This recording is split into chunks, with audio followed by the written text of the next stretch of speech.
Hi, I'm Mike Dobbs. Welcome to this special sneak preview of the new show 30 Minutes With, here on Focus Springfield. We lost our stopwatch and we went over 30 minutes. This is the double stuff edition. We had so much good stuff. We combined two shows into one. My name is Mike Dobbs. You may know me as the managing editor for Reminder Publications, or you may have no idea who the hell I am anyway. But I am the host for this new show called 30 Minutes With, produced by Focus Springfield Community Television. The goal is to take a look at the City of Homes and the Pioneer Valley in a way that hasn't been done before. Now, I'm pretty serious about doing this show, and I'm so serious that I brought my family Bible with me right here to swear some oaths to you, the viewers. Number one, I swear to have fun. That's right, because if I'm having fun, hopefully you'll have some fun watching this. I also swear to be prepared. That's right. When I do an interview with someone, I'm actually going to do some research, unlike some of our other media colleagues. I swear not to swear. Well, not intentionally so much. Things happen. I am a newspaper editor. In this episode of the show, we're going to be taking a look at a very serious kind of search. The search for the best damn sandwich in Springfield. This is the initial search in an ongoing effort to discover what is the best damn sandwich in Springfield. And I've got to go with the guy who I think makes the best damn sandwiches in Springfield first. That's my buddy City Jake. Now, I'm a fat man, I love to eat, and I come down here at least once a week, if not more, because I always get a great meal here, and the sandwiches are tremendous. And Jake, what are you going to do for us today? I want you to do a sandwich that you're really proud of. Welcome to City Jake's Cafe. Thanks for coming in. Open Monday through Friday, 7:30 to 2. No weekends and no holidays. By the way, he does not take plastic. Bring cash. Cash only. Just so you know, our goal is to provide you, the customer, with a fast, quick breakfast, priced with a value you can appreciate and serve with a smile. And that he does. That he does. Absolutely. So, what sandwich do you want to make today that really is a sandwich that you're proud of, that you've come up with? I'm going to make two sandwiches for you, one for you, one for your cameraman. We're going to make a turkey bacon cheddar melt made on some really good rye bread, some nice crispy thick bacon, a smoked hickory turkey on there, some tomato, a little bit of Russian dressing.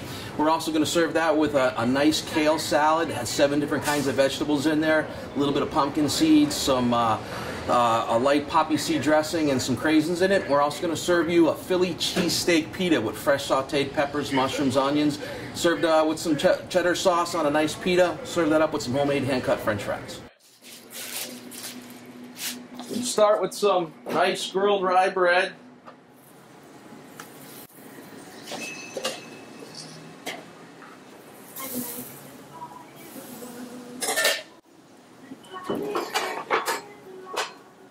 A little cheddar sauce on that. Crispy bacon, Thousand Island dressing. Got some smoked turkey, hickory smoked turkey.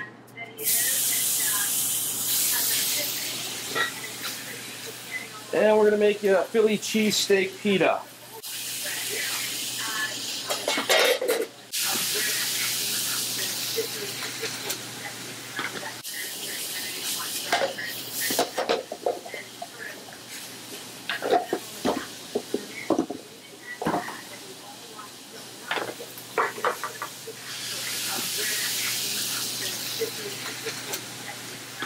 All right. Got some homemade hand-cut French fries. Cut to order.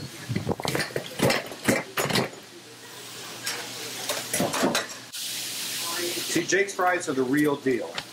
You either love them or you hate them. If you're used to that fake French fry that you get at the fast food places, you won't like these. But if you want a good homemade hand-cut fry, you can't beat these. I've discovered this kale salad, which I'm very impressed with. It's very healthy for you. Now, what's in the kale salad? The kale's got 7 different kinds of vegetables like Brussels sprouts, craisins. It's got the kale in there, some cabbage, a light poppy seed dressing. It's very tasty, and it doesn't fill you all up.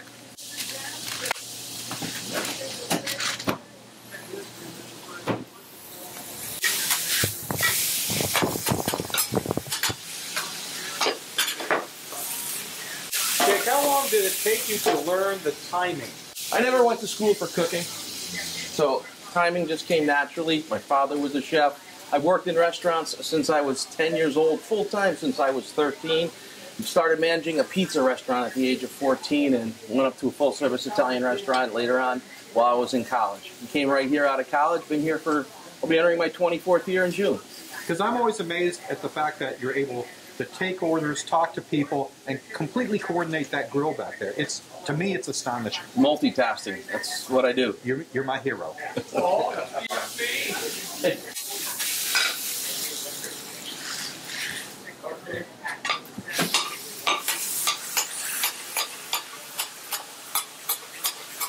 Chopping up the steak.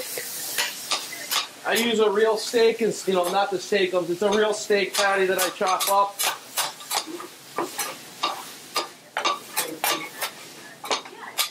I always say if your sandwich isn't messy, I didn't do my job, but that's what I do. In fact, the pita sandwich, I usually start off with a fork. Yeah, you need a fork and extra napkins. I get enough of that great filling eaten to then be able to manage the pita, the sandwich. There you go. But it's great. People never leave hungry when they're at this place. They never leave unsatisfied.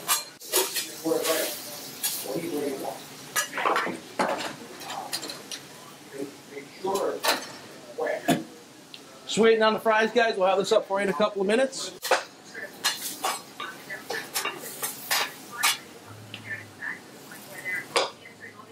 So how do you know when it's done? It's done. Oh. This is Zen cooking. I mean, it's Jake knows what he needs to do. Wow, look at that.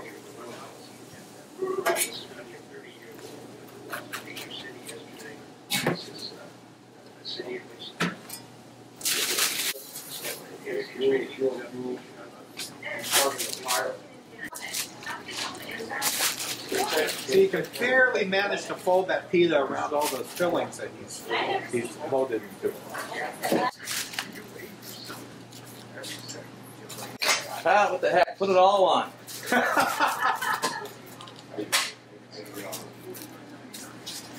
There you go, guys. And we try to make it quick and fast, get you in and out as quickly as possible. At City Jake's Cafe, you can have breakfast and lunch all day long, Monday through Friday, 7:30 to 2, no weekends and no holidays. The Springfield Armory has an incredible museum as part of the National Park Service. And we went up there to take a look at a great new exhibit that is on display through the end of September. So we're here with the curator of the Springfield Armory National Historic Site, Alex McKenzie, and we're in front of their new exhibit, which I think is tremendous.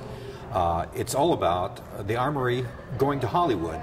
So let's first of all tell people a little bit about the Armory. I mean, when I talk to people about Springfield, I tell them that the reason Springfield is here isn't because William Pynchon figured out it was a good place to get beaver pelts. It's because the Armory is here. Sure. Because from the birth of the Armory came the whole precision manufacturing industry that dominated Springfield.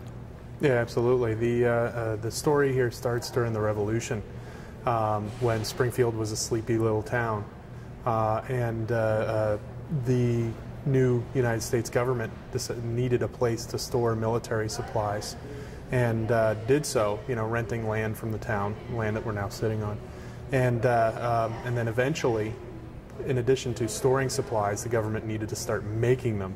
So they needed arms factories to make muskets. And so they picked this place in Springfield, and they picked Harper's Ferry as kind of the sister armory down in Virginia. And so the two function in tandem as arms factories, and because of that, and largely because of the contracting and skilled workers being here to make those muskets and moving out of the factory to other private businesses and contracts and ins and outs, it really attracted more businesses to Springfield, and the place really grew and grew and grew and grew. And of course, we've not had the Armory here since 1967, right? 68. 68, sorry. When it was decided that it was going to be a better, I guess, financial deal for the country not to concentrate manufacturing of the arms in one place like this. But now we have, on the grounds of the Armory, not only Springfield Technical Community College, we also have a very thriving industrial park, but we have this wonderful museum which tells the story of the Armory, tells the story of its impact not only on the nation, but on Western Massachusetts and Springfield. Sure. And you folks have been doing some really cool temporary exhibits. You did a real good one on Daniel Shays and the Shays Rebellion, which happened here. Yeah, right out there. Right out there. And now you've got Springfield Armory Goes to Hollywood. And as a movie guy, I was really excited about this. Sure. And when I did the piece for the papers, and you let me put on the gloves and hold some of these things, I mean, I was very, very excited. Yeah. What I think people are going to find out by coming to this exhibit is the versatility of the trapdoor rifle. Sure. Can you explain about the trapdoor rifle and how it became this sort of go-to weapon to modify for Hollywood prop houses? Yeah, that basically stems back to, let's bring it back to the Civil War, when the modern military weapon was a muzzleloader, but it was becoming obsolete. So, muzzle being the front end of the musket where you had to pour the powder down the whole thing and ram it home and stuff like that. And they were coming out with ways to load from the breech or the opposite end. So it's a lot tighter, it's a lot easier to load when you're lying on the ground, what have you. So the breech loading mechanism that the government adopted is what we call today the trapdoor. So it had this little hinged door on the back of it that enabled you to load around, close the door, and then you're back in business. So that was the main arm of the U.S. Army from about 1866, just after the end of the Civil War, to up until the early 1890s, about 1893 or so.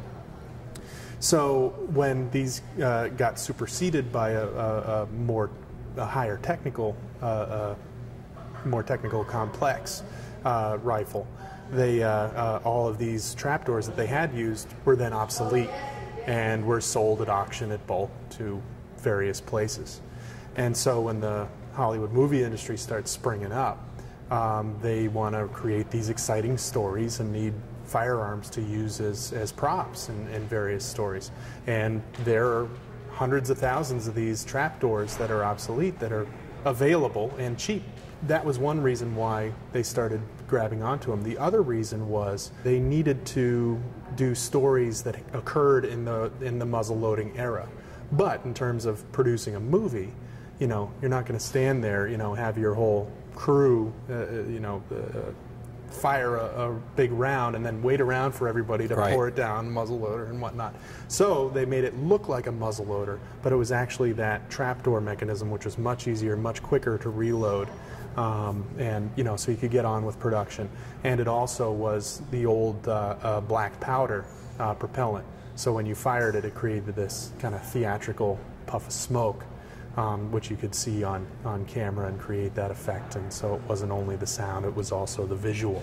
So that was the other reason why they were so attracted to the trapdoor in those early days. And what fascinated me is just how they took this rifle and they cut one end or the other, or they made it look like a flintlock by adding a flintlock-looking device, firing device on it. They shortened it, they lengthened it. Yeah. You've got a wonderful example of a rifle that was used in the 1939 movie Beau Geste, which is a trapdoor, right? Yep. And they've altered the stock to make it sort of look more Middle Eastern exotic, because the movie takes place in the French Foreign Legion in North Africa, and it's clearly when you look at the examples of this in the exhibit, it was amazing the ingenuity that they used to transform this weapon into so many other kinds of weapons. Sure. And some of them don't really make much sense. You showed me one that's painted and it's shortened, and I guess it's supposed to be Middle Eastern, but you guys have traced it to the use of a movie set in the Everglades. And so it really makes even less sense there, except it sort of just looks exotic. Yeah, well, I mean, that was the main drive. I mean, they weren't going for accuracy back in those days. Or at least not with the extras who kind of blended into the background. So that one you were speaking of, it was used in the movie Distant Drums, right, which was took place down in Florida, so they needed something for the Seminoles to carry. But it also happened to be used in a movie with Ottoman Turks in it. Same gun. They just needed something that looked exotic, and anybody watching the movie, they assumed would know the difference. So these were used over and over again in various movies. So regardless of whether it was made for a specific time period in one, it may be completely different in another movie it was used on. So these things have been seen a lot. Now you've got right behind you in a case is a Springfield rifle, an M1, right? And it was used in one of the most famous films from the 1970s, one of the most famous films, period, and used in the climax of the picture. And it is the rifle that Roy Scheider uses to strike the oxygen tank that is in the mouth of the shark in Jaws. Great moment in the film. Now, who had this that you were able to borrow this from? They so we worked with several prop houses that are still active. I mean, one of the challenges of getting some of these things here is those guys are still working on current productions and movies. So, but they had it in their collection, and a lot of these guys are, descended from the old, prop houses in the past, and Stembridge is one. I can't quite think of all the other ones, but they acquired a lot of these, and some of these were still actively being used, and it was really only relatively recently that they said, hey, wait a minute, some of the pedigrees on these things that we've got, that we're still using in the collection are pretty neat, so we need to put them aside and maybe work with different displays. So the prop houses still have them.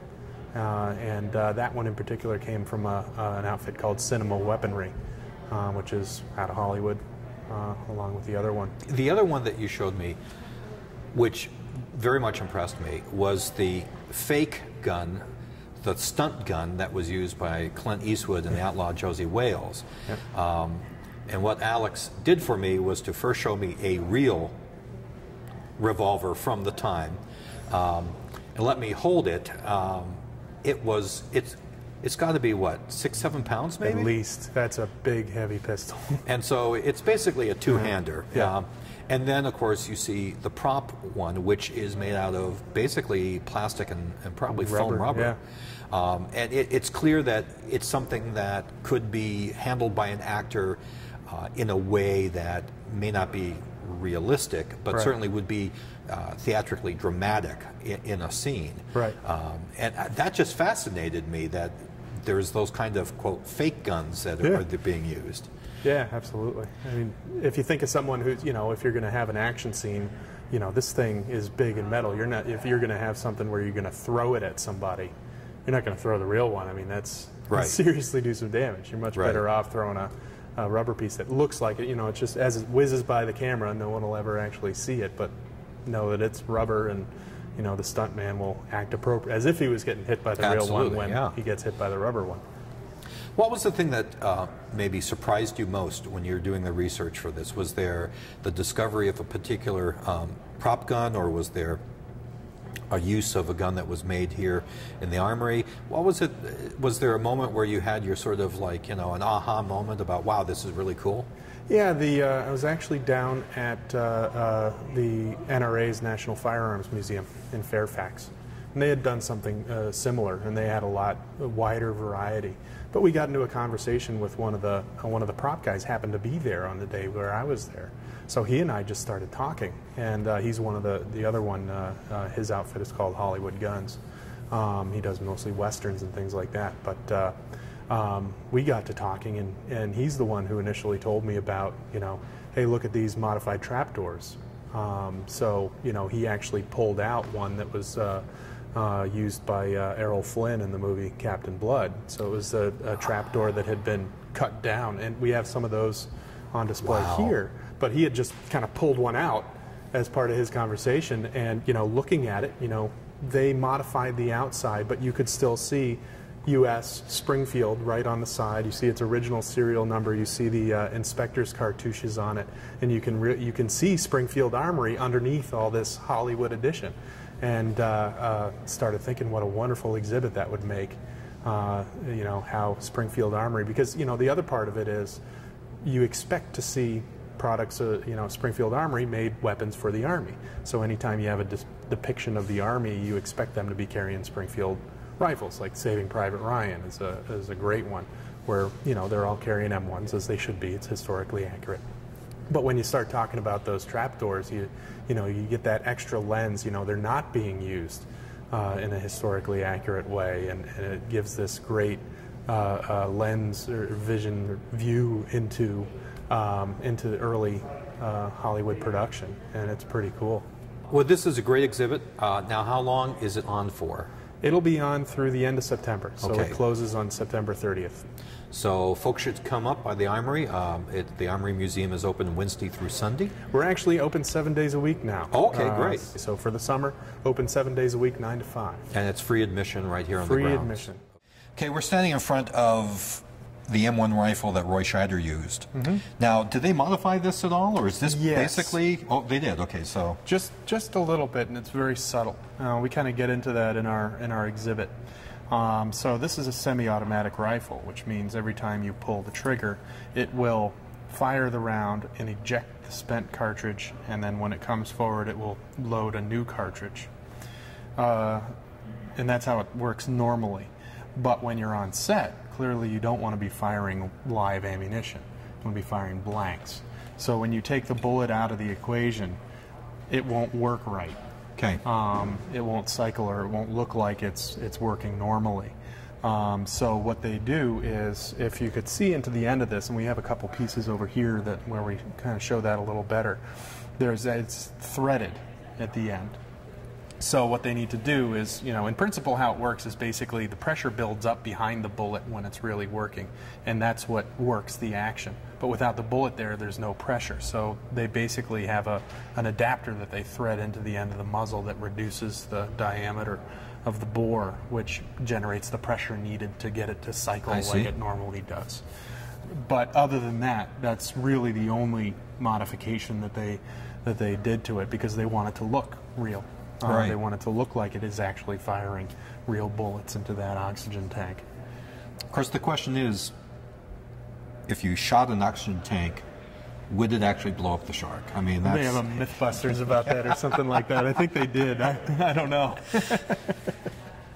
All right, let's take a look here at the versatile trapdoor rifle. So all of these guns that we're looking at in this exhibit case are basically the same gun that have been chopped and stretched and painted and augmented or taken away. Yes, yeah, in the various forms. So what we did was we took a standard trapdoor from our collection and put it in the middle here. So you can see, if you look closely, you can see the actual rifle underneath each of these modifications. So up top we've got, that whole rifle was cut way down into this little pistol here, or right next to it into this blunderbuss for Pilgrim kind of movies.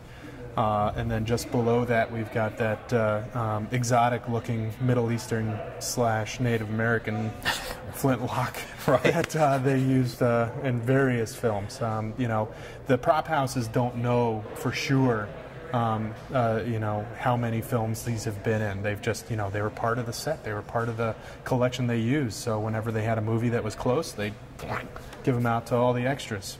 It sort of speaks to the economy of this modification, that they would take this weapon and make that out of it. Right. That it was apparently so cheap.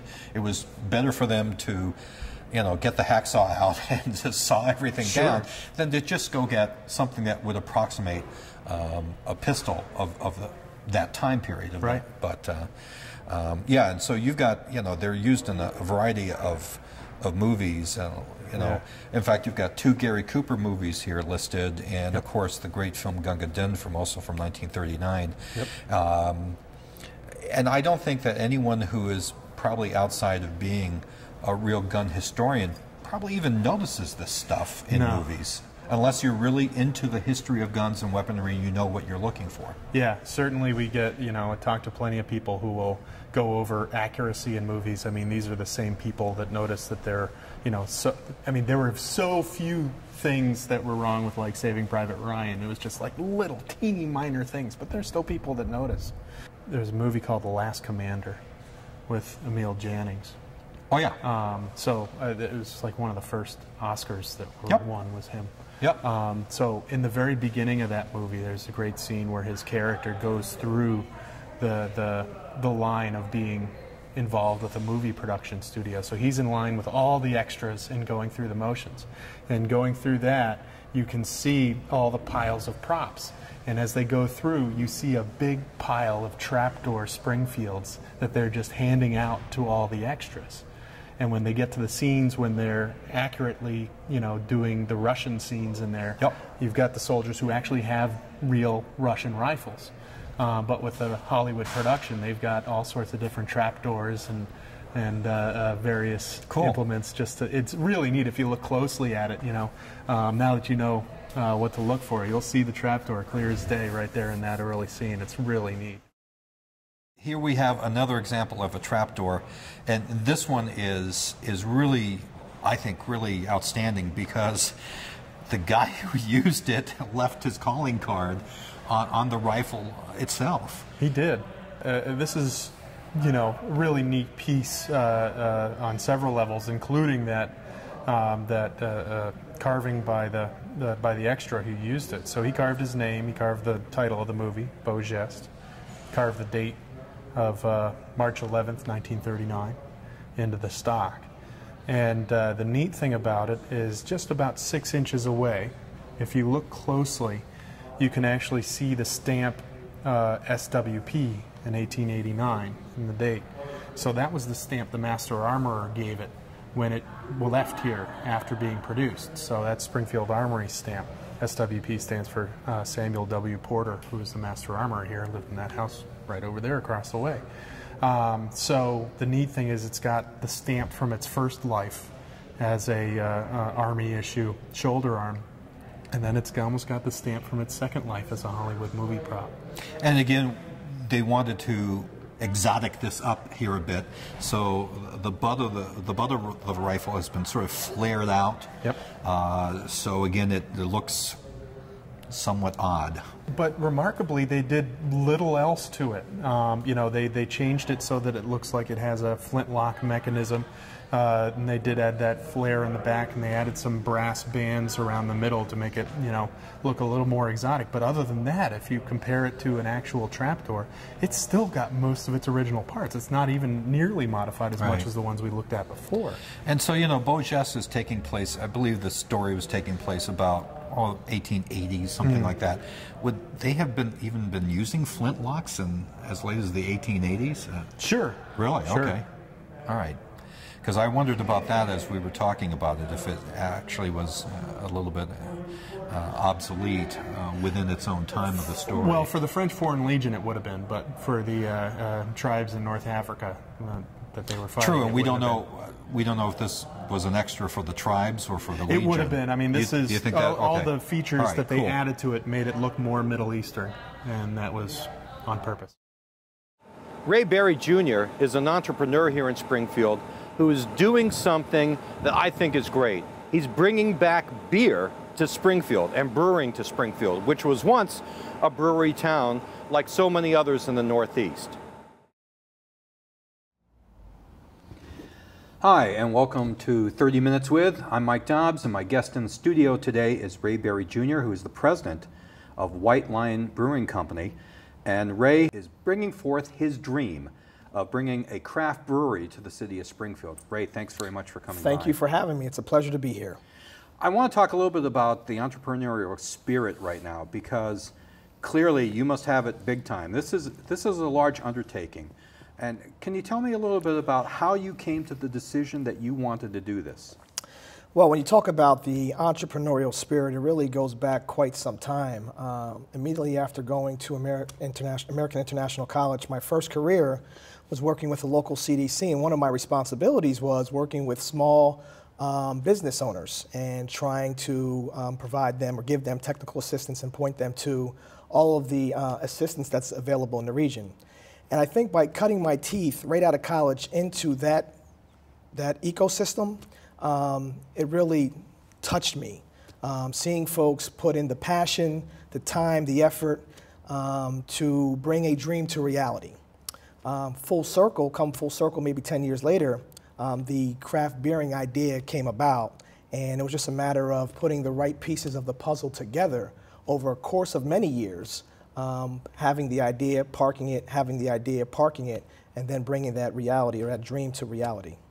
How much research did you do before you, sort of pulled the trigger on actually embarking on this? Did you do a lot of research into the craft brewing field? Tremendous amount of research, not only myself, but it was also two friends of mine who did a lot of the upfront due diligence on determining whether or not we, or the business model, the framework, goes all in and creating a brew house right from scratch, or doing the opposite and utilizing the contract brewing model.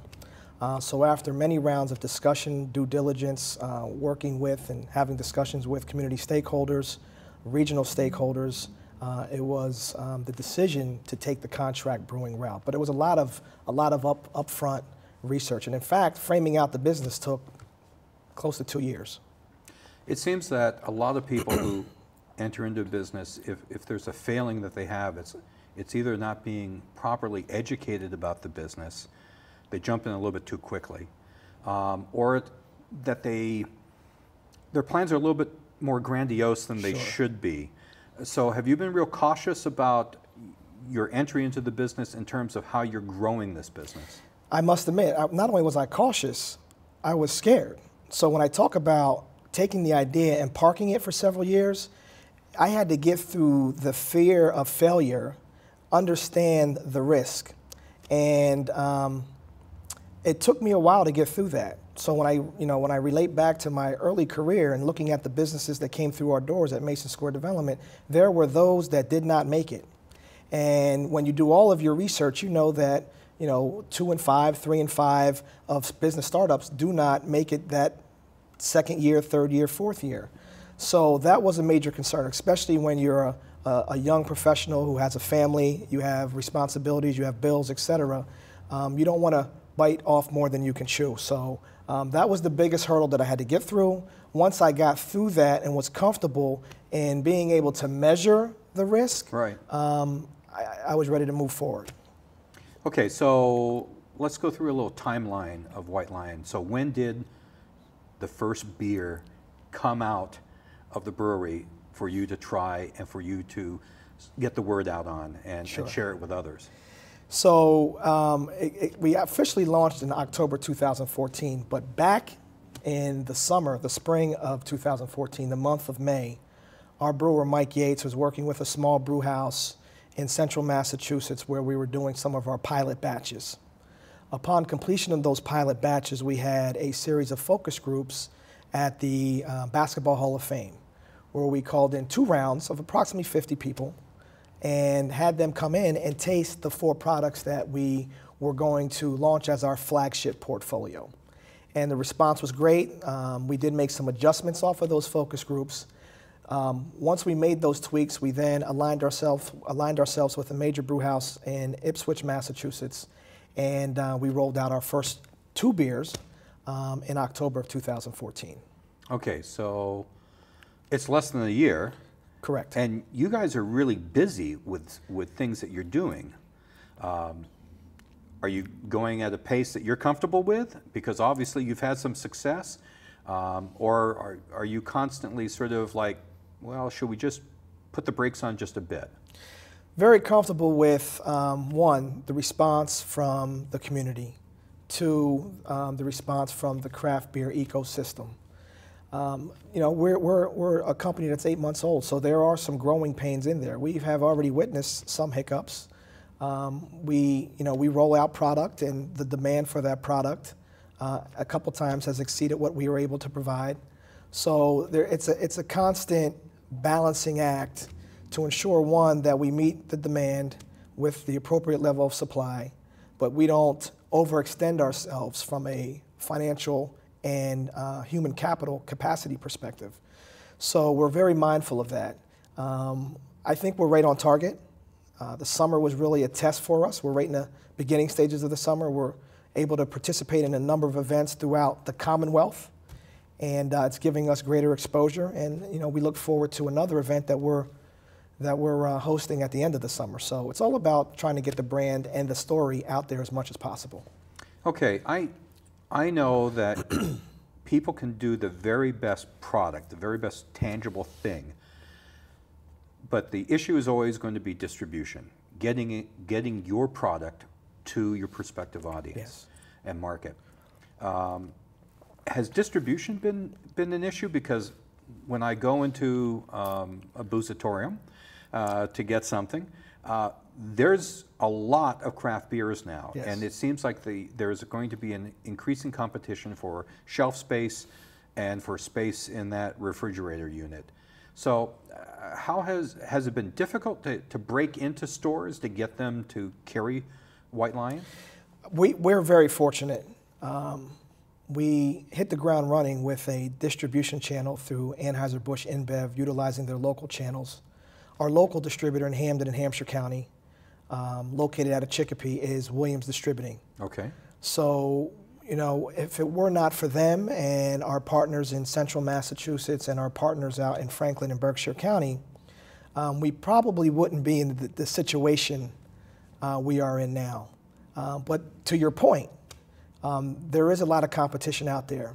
So much so that we realize now, 8 months into the existence of the company with our product out in the ground, we're looking to now put a part-time or full-time person out there to continue to engage, foster the accounts that we have, and then also make headway and introduce ourselves to the accounts that may know about us or don't know about us, but at least we'll have that level of interaction with them to see our bandwidth continue to grow.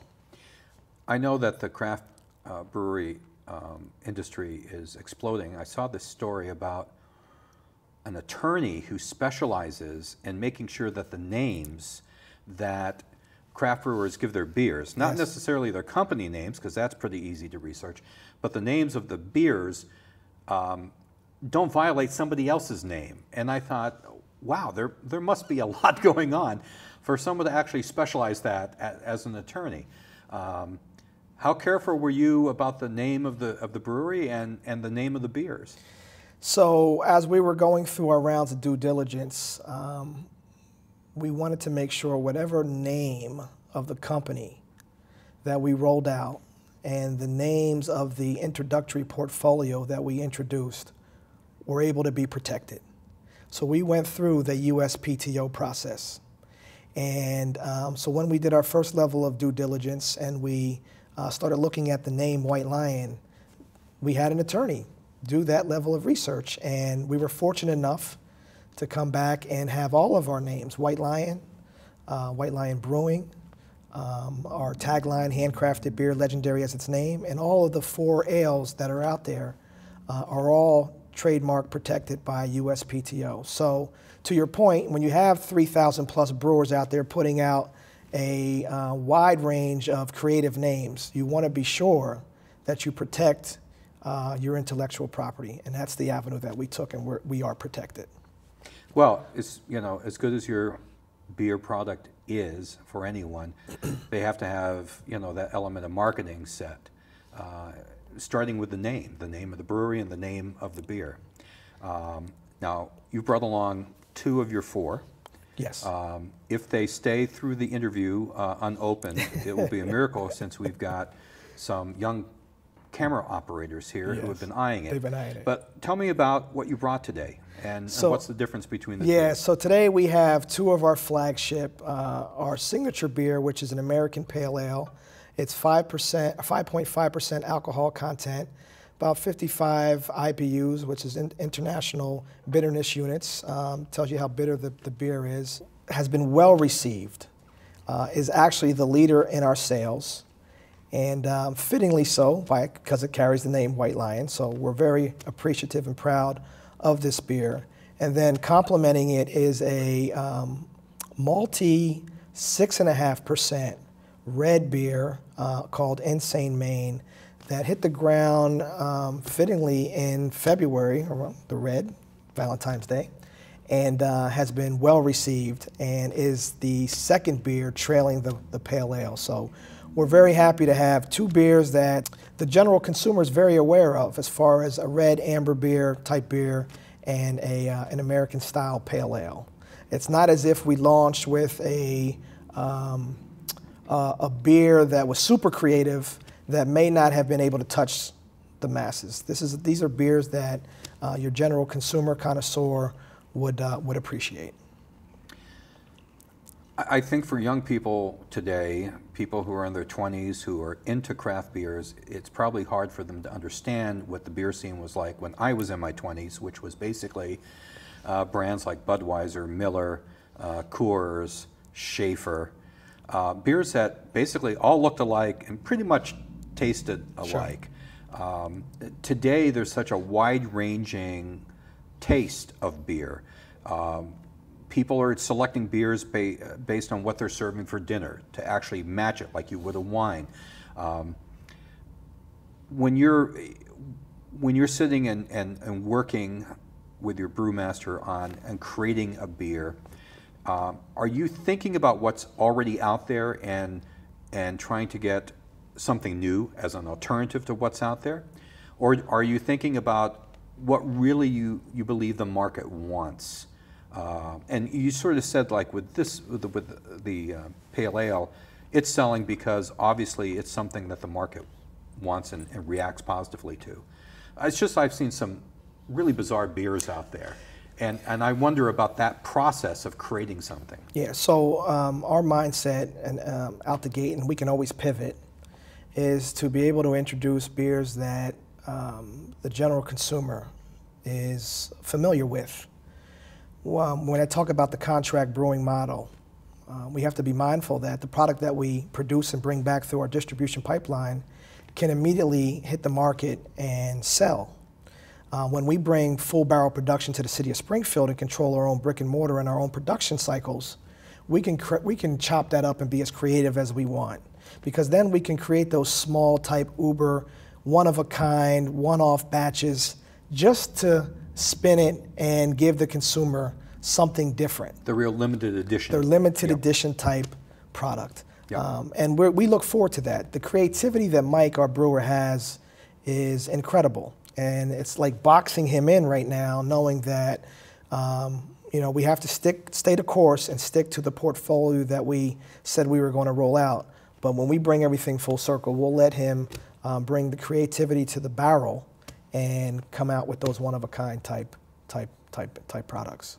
Okay, so let's talk a little bit about your plans for a brick and mortar facility in this facility in the city of Springfield. Yes. Because obviously you want to do that. I know you've been talking about that pretty much from day one as being the ultimate goal. Yes. Do you have a timeline on that, do you think? Yes, that's a great question. We would love to be in a position by 2017 to cut a ribbon and introduce White Lion Brew House, brick and mortar, to the city of Springfield.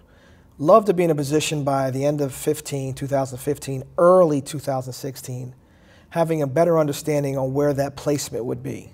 At the end of the day, ultimately we want to be in the downtown fabric. Doesn't necessarily mean we have to be on Main Street, but we want to be part of this urban regeneration renaissance that's taking place downtown Springfield, the pulse. I mean, it's taking place throughout the city of Springfield and the region, but the pulse starts right here. So we want to be part of that.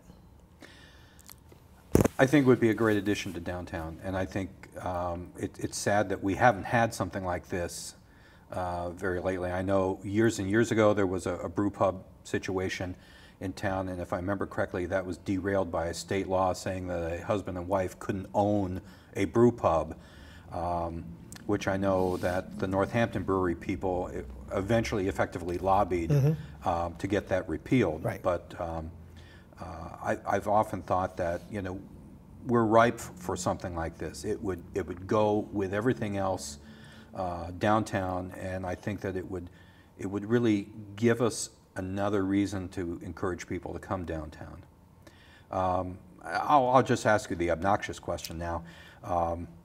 Are you one of these businesses that are waiting to see what happens with MGM, or are you just planning your future without worrying about if there's going to be a casino right over there? No, I mean, the business model itself dates back prior to any casino legislation taking place. The thought process started at least 7 to 10 years ago. It just so happened to be that, I got through those hurdles, those fears, to bring everything full forward in 2012, 2013. So, yeah, I mean, it's great to have a casino in the South End, and we would love to possibly have them as one of our accounts. But White Lion will continue to move forward with or without a major development project like that. But we welcome them to be one of our partners without question. Now, you mentioned that you're having an event later this summer. Can you talk to us about that? So we're very happy. Part of our business model was to roll out a large-scale brew festival right here in the city of Springfield. Excellent. Showcasing all of the city's attractions. And very fortunate enough to work with the city. It's going to be in Court Square in August 29th. 51 brewers. Wow. Local, regional, and national brands. All converging, 2 sessions, 1:30 to 4, and then early evening, highlighting local restaurants, 2 regional bands. We're bringing in a food pairing chef. We talk about food pairing chef out of Belgium. Really? To do a couple cool creative food pairing tips and chef it up a little bit.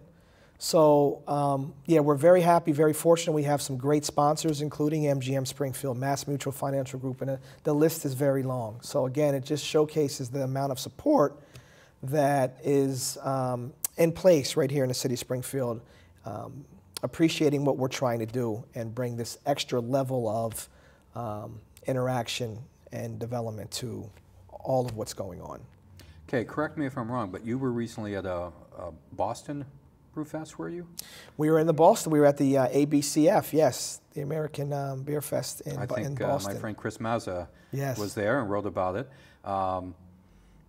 When you're in an event like that, how tough it is to get people to come to your booth or to where you are? Did you find it to be tough? Let me ask you that. Well, the festival in Boston is one of the largest on the East Coast. I mean, you have 14 to 15,000 people that converge and participate in the process over that weekend. So when you have all of those moving parts, it's not hard to have someone come up and ask for a sample. But what you really want to do is the craft beer ecosystem is very supportive. Folks help each other out, advice, tips, partnerships, etc. So it's like one big festive environment. So when you look at it from on the opposite side of the table, sampling and giving and sharing your product, it's rewarding. And then to be able or to be in a position to be on the other opposite end where you're bringing a lot of the local, regional, national talent to the area, it's also rewarding. So it's always good to tell the story and share your beer. Sure. In terms of distribution, is there a focus more on getting these into stores or having that White Lion pull in a bar or restaurant? Yeah, our creative tap handle, we love it. It's a one-of-a-kind handle, custom made. It's all part of the branding. So whether it's the bottle in your hand, sharing that experience, having that experience, or seeing the tap on a series of draft lines, it all gets back to White Lion and its story. So from a distribution perspective, we probably have a 60-40 split. 60% of our product is probably in bottle. I think it's in bottle. And the other 40% is on draft lines. We would love to be able to keep that ratio. We understand the importance of draft lines.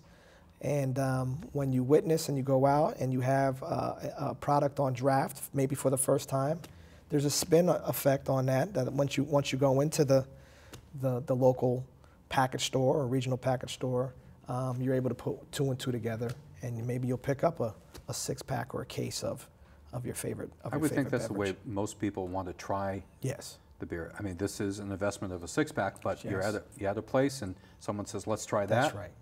And you say, "Wow, that's nice. Now I'm going to wait for it and watch for it when I go shopping." Yeah. Well, Ray, this has been great talking to you about this. I think it's marvelous that you've undertaken something like this and you want to bring a brewery back to Springfield, because Springfield was a brewery community at the turn of the 20th century. That's right. And we haven't had one here for a very long time. And especially since you've been able to get so much positive attention for your brand so quickly. I mean, people talk about it, they like it. Yeah. I think that's a real testimony to you and your brewmaster that you've been able to make such strides in such a short length of time. Thank you. Thank you. Okay, so once again, August 29th? August 29th, 2 sessions. Early afternoon, late evening, or early afternoon, early evening. Outside historic Court Square, 51 brewers, food vendors, live entertainment, international food pairing chef coming in over from Belgium, and it's going to be a great time for everybody. Sounds excellent. I will be there. Appreciate you. I can't drink a lot. I'm a lightweight, but I will drink yours. Thank you very much. Appreciate it. Thanks very much, Ray, for coming by. Thank you very much. Appreciate it. Awesome. Thank you. We'll keep looking at each other.